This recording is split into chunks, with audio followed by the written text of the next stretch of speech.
If you've ever felt completely held hostage by migraines, you know just how frustrating and powerless it can feel. Well, in this explainer, we're going to build a practical, science backed game plan to help you finally take back some of that control. So let me ask you this. Does this feel familiar?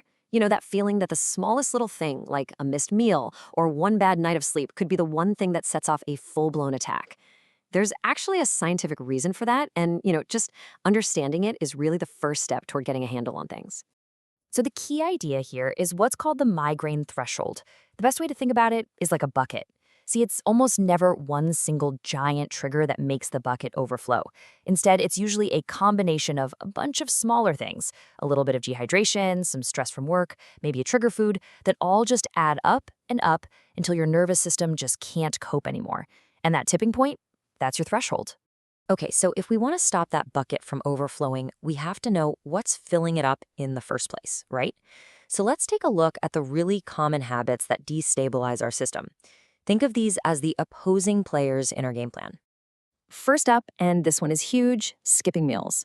When your blood sugar just plummets because you've gone too long without food, your body basically goes into crisis mode.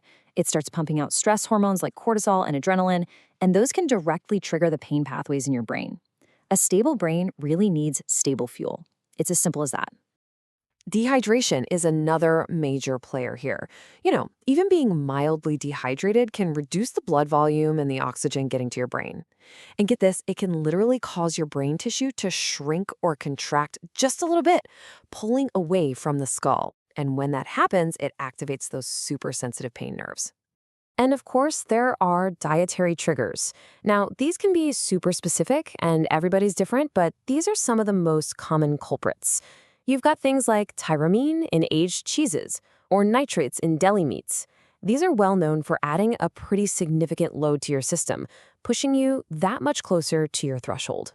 And it actually goes way beyond food. A migraine-prone brain absolutely craves routine. So inconsistent caffeine, whether it's too much or withdrawal, a chaotic sleep schedule that just messes with your body's internal clock, even something as simple as bad posture from slouching over a screen all day can contribute to filling up that trigger bucket. So everything we just talked about, that's all defense. That's dodging triggers. But what about playing offense? What if you could actually build a more resilient brain? Basically make that trigger bucket a little bit bigger so it doesn't overflow so easily. Well, that's exactly what the rest of our game plan is all about. And our offense, it starts with fuel. So let's build out our proactive diet plan. It's designed specifically to create a more stable, more resilient brain. Now, this 5-step approach isn't about some crazy restrictive diet, not at all. It's really just about creating stability. From smart hydration to eating the right foods, each one of these principles works to give your nervous system the consistent, predictable support it needs to just stay calm. Okay, so on hydration, the crucial point isn't just about the volume of water you drink. It's about absorption.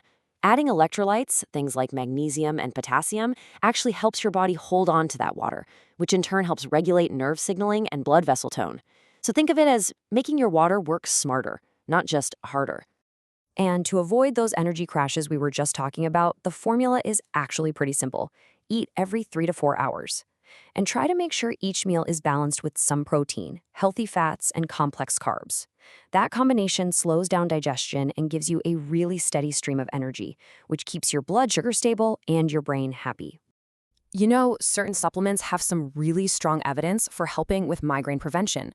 Magnesium, for instance, helps calm the entire nervous system, while riboflavin and CoQ10 directly support energy production inside your brain cells. But as always, and this is super important, it's essential that you talk to your doctor before you start any new supplement regimen. All right, next up in our game plan, movement. Now, I know what you might be thinking. Intense exercise can sometimes be a trigger, but the right kind of movement is one of the most powerful preventative tools we have. It can actually release the body's own natural painkillers. So with exercise, the goal is to avoid shocking your system by starting low and slow, finding your personal sweet spot, and making sure you fuel up properly. You can make sure that movement is calming your nervous system instead of triggering it.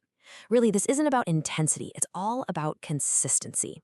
So get this. Research has actually identified a kind of sweet spot for exercise. It turns out that getting around 900 minutes of moderate activity over about 10 weeks or so has been shown to give the biggest reduction in migraine frequency and pain. Now that just breaks down to about 30 to 50 minutes, maybe 3 to 5 times a week. Totally doable. So what does moderate actually feel like? Well, it's simpler than you think. Just use the talk test. If you're breathing heavily but you can still hold a conversation without gasping for air, you are in that perfect, beneficial zone. Pushing yourself so hard that you're breathless can actually flood your system with stress hormones, which is exactly what we're trying to avoid. Oh, and this is so important. Remember, a migraine-prone brain does not like surprises.